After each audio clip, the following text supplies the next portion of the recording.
नमस्कार मित्रों, स्वागत है आपका। जैसा कि आप जानते हैं, हमारी पिछली चल रही श्रृंखला आचार्य रामचंद्र शुक्ल के हिंदी साहित्य के इतिहास में हमने कई भाग पढ़ लिए हैं। इनमें हम देश भाषा काव्य पर चल रहे थे। पिछले वीडियो में हमने खुमान आदि के बारे में जाना। अब हम बीसल देव रासो के बारे में जानते हैं। इसको थोड़ा जल्दी फास्ट करने की कोशिश करेंगे ताकि आपको ज़्यादा से ज़्यादा लाभ मिल सके, क्योंकि परीक्षाएं काफ़ी नज़दीक है। दूसरी बात है, ये यहाँ से इसीलिए ज़्यादा इन्होंने दिया गया है कि क्यों यहाँ पर जो है कन्फ्यूजन ज़्यादा था काल, इसलिए इन्होंने थोड़ा सा ज़्यादा बताया है। उसके बाद में जब आपका एक बार भक्ति काल आ जाएगा, उसके बाद में ये वही रिपीट पकड़ लेंगे। और ज़्यादा नहीं, 400-500 पेज की है, थोड़ा सा जल्दी करने की कोशिश करेंगे। ठीक है। विशल देव रासो। नरपति नाल कवि विग्रहराज चतुर्थ उपनाम बीसल देव का समकालीन था। नरपति नाल है ना, कदाचित यह राजकवि था। इसने बीसल देव रासो नामक एक छोटा सा 100 पृष्ठों का ग्रंथ लिखा, जो वीर गीत के रूप में है। ग्रंथ में निर्माण काल यों दिया गया है: 1272 मुझारी जेठ बदी नवमी बुधवारी, नाला रामायण आरंभई शारदा तुधि ब्रह्म कुमारी। ठीक है। 12 से 72 मतलब का स्पष्ट है 1212। अब मेरे हिसाब से 1272 भी होना चाहिए। आगे देखिए, बृहत्तर शब्द बृहत्तर यानी द्वादशोत्तर का रूपांतरण है। अतः 12 से 72 का अर्थ है द्वादशोत्तर। 1200 अर्थात 1212 होगा।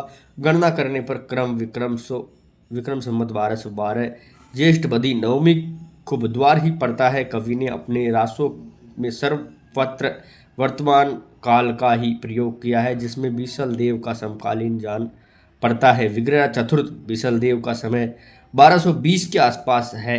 उसके शिलालेख भी 1210 1220 के प्राप्त हैं।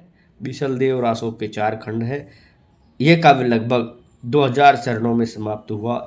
इसकी कथा का सार यों है: खंड 1, मालव के भोज परमार की पुत्री राजमती के सांबर के बीसल देव का विवाह होगुना। दूसरा खंड है बीसल देव का राजमती से रूठकर उड़ीसा की ओर प्रस्थान करना तथा वहां 1 वर्ष रहना। तीसरा खंड है राजमती का विरह वर्णन तथा बीसल देव का उड़ीसा से लौटना। चौथा खंड है भोज का अपनी पुत्री को घरलीवा ले जाना तथा बीसल देव का वहां जाकर राजमती को फिर चित्तौड़ लाना, है ना। आगे देखिए, दिव्य संवत के विचार से कवि अपने नायक का समयासिक जान पड़ता है, पर वर्णित घटनाएं विचार करने पर बीसल देव के बहुत पीछे लिखी जान पड़ती है, जबकि उनके संबंध में कल्पना की गुंजाइश हुई होगी। यह घटनात्मक काव्य नहीं है, वर्णनात्मक है। इसमें 2 ही घटनाएं हैं: बीसल देव का विवाह तथा उनका उड़ीसा जाना। इनमें पहली बात तो कल्पना प्रसूत प्रतीत होती है। बीसल देव के 100 वर्ष पहले ही धार के प्रसिद्ध परमार राजा भोर का देहांत हो चुका था। अतः उनकी कन्या के साथ बीसल देव का विवाह किसी पीछे के कवि की कल्पना प्रतीत होती है। उस समय मालवा के में भोज नाम का कोई राजा नहीं था, तो वो भी बात ठीक है। 1272 भी लगता है ये बीसल देव का, जो अभी मैंने आपको बताया ना, ये 1272 का भी बहुत लोग बाग इसको भ्रम मानते हैं। आगे देखिए,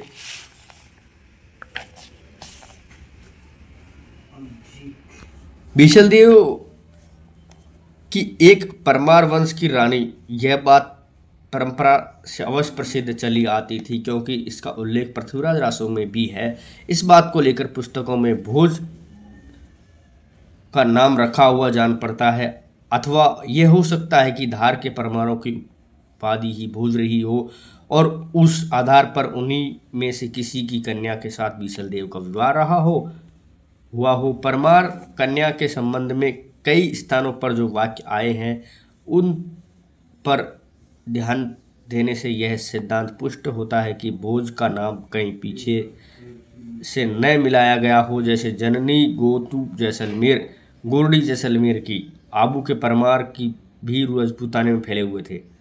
अतः राजमती का उनमें से किसी की सरदार की कन्या होना संभव है, पर भोज के अतिरिक्त और भी नाम इस प्रकार के जोड़े हुए मिलते हैं। माघ आचार कवि कालिदास आगे देखिए, पहले कह आए हैं जैसलमेर के चौहान राजा बीसलदेव विग्रहराज चतुर्थ बड़े और प्रतापी थे। उन्होंने मुसलमानों के विरुद्ध कई चढ़ाइयाँ की थी, कई प्रदेशों को मुसलमानों से खाली कराया। दिल्ली और झांसी, ये झांसी जो आपका है ना, वो झांसी के प्रदेश इन्हीं के राज्य में मिलाए थे। इनके वीर चरित्र का बहुत कुछ वर्णन इनके राजकवि सोमदेव द्वारा ललित विग्रहराज नाटक संस्कृत में जो लिखा हुआ है में है, जिसका कुछ अंश बड़ी बड़ी शिलाओं पर खुदा हुआ मिलता है और राजपूताना म्यूजियम में सुरक्षित है। पर नाल राजपूताना म्यूजियम आपके यहाँ जयपुर में है, ठीक है। पर नाल के इस बीसलदेव रासों में जैसा कि होना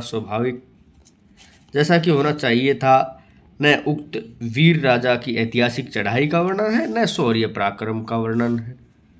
श्रृंगार रस की दृष्टि से विवाह रूटकर विदेश जाने का प्रेरित पत्रिका के वर्णन के लिए मनमाना वर्णन है। अतः इस छोटी सी पुस्तक को बीसलदेव ऐसी वीर का रासो कहना खटकता है। पर जब हम देखते हैं कि कई ग्रंथ, इनमें कोई काव्य ग्रंथ नहीं है, केवल गाने के लिए कोई रचा गया है, तो बहुत समाधान हो जाता है ना। कहने का अर्थ है कि इसमें कोई बड़ी बात नहीं है, ये रासो ग्रंथ नहीं माना जाता है, गीत का भी मान सकते हैं और गीत का भी कल्पना मानी जाती है। भाषा की परीक्षा करके देखें तो वह साहित्यिक नहीं है, राजस्थानी है। जैसे कई छः सूखता है, पाटनी थी पाटन से भोजन तना था, भोज का खंड खंडरा खंड का। इस ग्रंथ में यह देखिए आगे, इस ग्रंथ में एक बात का अवश्य हो जाता है, वह है कि शिष्ट काव्य भाषा में व्रज और खड़ी बोली प्राचीन रूप का ही राजस्थान में व्यवहार होता था। साहित्य की सामान्य भाषा हिंदी ही थी, जो पिंगल भाषा कहलाती थी। ध्यान रखिए, पिंगल शुक्ल के अनुसार हिंदी का पुराना रूप है जो राजस्थान आदि में प्रचलित था। बीसलदेव रासों के बीच बीच में बराबर साहित्यिक भाषा हिंदी को मिलाने का प्रयत्न दिखाया पड़ता है। भाषा की प्राचीनता पर विचार करने के पहले यह ध्यान रखने चाहिए कि गाने की चर्चा होने के कारण इसकी भाषा में समयानुसार बहुत कुछ हेरफेर आया है, पर लिखित रूप में रक्षित होने के कारण इसका पुराना ढांचा बहुत कुछ बचा हुआ है। उदाहरण के लिए मेलवी यानी मिलाकर, जोड़कर, चितही चित्त में, रणी रण में, प्रपेय प्राप्त किया हुआ, णीणी विधि इसी विधि, ईशौ यानी ऐसा, बाल हो यानी बाला का, इसी प्रकार नरय नगर, पशाव प्रसाद, पयोधर आदि शब्द मिलते हैं। प्राकृत शब्द भी जिनका प्रयोग कविता में अभ्रंश काल से लेकर पीछे तक होता रहा है। इसमें आए हुए कुछ फारसी, अरबी, तुर्की शब्दों की ओर ध्यान जाता है, जैसे महल, इनामा, नेताजनो, तजियाना। जैसा कि कहा जा चुका है, पुस्तक की भाषा में हेरफेर अवश्य हुआ है, अतः ये शब्द पीछे मिले हुए भी कहे जाते हैं। कवि कुछ व्यवहित भी है। कवि के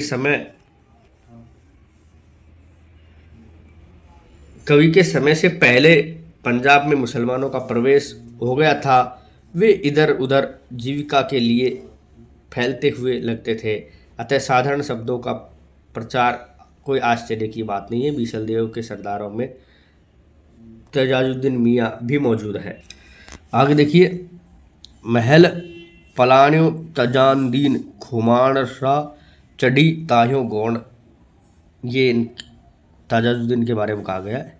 उपयुक्त विवेचनों के अनुसार यह पुस्तक न तो वस्तु के विचारों से और न भाषा के विचारों से असली और मूल रूप में कही जा सकती है। राय बहादुर पंडित गौरी, देखिए नाम कितना बड़ा है इनका, इनकी उपाधि है राय बहादुर पंडित, इनका नाम के आगे लगने वाला नाम है गौरीशंकर हीराचंद ओझा, गौरीचंद भी कहा जाता है कई जगह। ने अमीर के समय की रचना कहा है। राजपूताने का इतिहास इनका पुस्तक का नाम है। भूमिका पृष्ठ 19। यह नरपति नाल की पोथी का विकृत रूप अवश्य है, जिसके आधार पर हम भाषा और साहित्य संबंधी कई तथ्यों पर पहुंचते हैं। ध्यान देने की बात यह है ध्यान देने की पहली बात है, राजपूताने के एक भाट का अपनी राजस्थानी में हिंदी का मेल करना, जैसे मोती का आखा किया, चंदन काठ का मालवो, सोने की चोरी, मोती की माला इत्यादि। इससे यह सिद्ध होता है कि प्रादेशिक बोली के साथ साथ ब्रज या मध्य देश की भाषा का आश्रय लेकर एक सामान्य ऐतिहासिक भाषा भी स्वीकृत हो चुकी है, जो चारणों में पिंगल भाषा के नाम से पुकारी जाती थी। अपभ्रंश के योग से शुद्ध राजस्थानी भाषा का जो साहित्यिक रूप है वह डिंगल कहलाता है। हिंदी साहित्य के इतिहास में केवल पिंगल भाषा में लिखे हुए ग्रंथों का ही विचार कर सकते हैं। दूसरी बात जो कि साहित्य के संबंध में रखती है वह वीर श्रृंगार का मेल है। इस ग्रंथ में श्रृंगार ही प्रधानता है, वीर रचित किंचित आभास मात्र है। संयोग और वियोग के गीत ही कवि के ने गाए हैं। बता दें कि पहले हमने कुमार रास पढ़ा, अब विशाल देव रास पढ़ रहे हैं। आगे देखिए,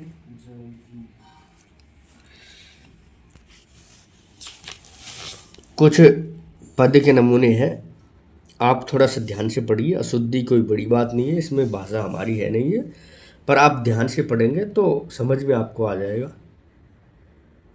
प्रणब चाल्यो बीसल राय चरौ चौरास्या सहुलिया बोहलाई, जान तणि साजती करऊ जोरही रवाली परही टोप, उह परी बीसल राव आवी सैयल अतिवरी राव, रूप अपूर्व पैसई यही अत्रि नहीं सयल संसार, अतिरंग स्वामी सु मिल्या राती, बेटी राजा भोज की गर्भ करी उमो छई सरभो राव, मो रखिया नाही ऊर भुआल, मही घरी सांबर उणई सिंह दिशी थार जैसलमेर, गरीब न बोलो हो स्वभाव राव तो सदिखा घना और भुआल, एक उड़ीसा को धनी बचन हारमाए, तू मानी जू मानी जुर्ब्या थारई, सांबर मघारई राजा उणी धरी हीरा खान, कोई कहे सुरठानी सांभरे राव, कोई स्वामी तुरई आई, कहुआ हमार जहुआ सउण थारई छे, साठी अवंती नारी कड़वा बोलन बोल सी नारी, तुमो महिल सी चित्त विसारी, जीवन जीव वियोगनि दवन दावा कुपली महलई, जीव का दागा न पुंगरई, नाल कही सुन जई सब कोई, आवो राजा मास बसंत गढ़ माही बूढ़ी उछली, जई धल मिलती अंग संधारे, मान भंग हो तो बाल हो, इणई परिहात राजा दुआरी। बहुत सारे नमूने शुक्ल जी ने दे दिए हैं, इनकी कोई खास जरूरत नहीं थी, पर कोई बात नहीं, इन्होंने दिया है, हम मूल ग्रंथ पढ़ रहे हैं तो पढ़ते रहें। चंद्रप्रदायी पृथ्वीराज रासो की बात शुरू हो गई है। पृथ्वीराज रासो इस भाग का मूल है, ये मान लीजिए आप। कितने भाग इसमें पृथ्वीराज रासो के हैं देखिए।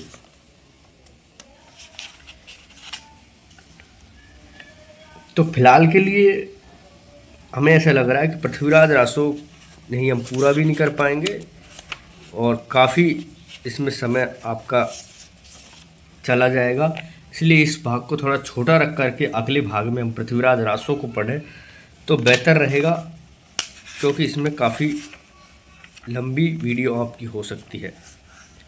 तो फिलहाल के लिए आप बीसल देव रासो और कुमार रासो से ही संतुष्ट रहिए। अगले वीडियो में हम चंद्रप्रदायी और पृथ्वीराज रासो आदि के बारे में पढ़ेंगे। फिलहाल के लिए लीजिए इजाज़त। धन्यवाद, नमस्कार।